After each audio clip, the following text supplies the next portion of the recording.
একটি আস্ত train hijack, ৪-৫-০ জন যাত্রীকে বন্দী করে উধাও জঙ্গিরা। পাকিস্তানের বালোচিস্তানে ঘটে গেল রীতিমতো সিনেমার দৃশ্যের মতো এক ভয়ঙ্কর ঘটনা।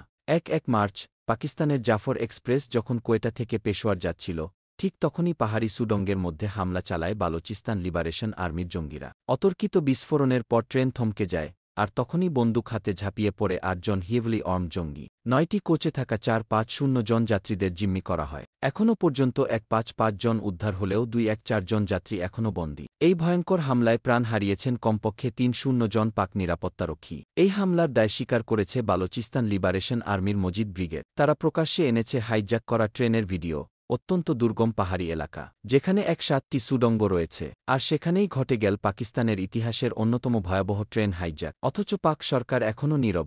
এই ঘটনা কি পাকিস্তানের নিরাপত্তাহীনতার আরও এক প্রমাণ? কি হবে বন্দিযাত্রীদের? জানুন আরও বিস্তারিত আমাদের চ্যানেলে। সাবস্ক্রাইব করুন আপডেট পেতে।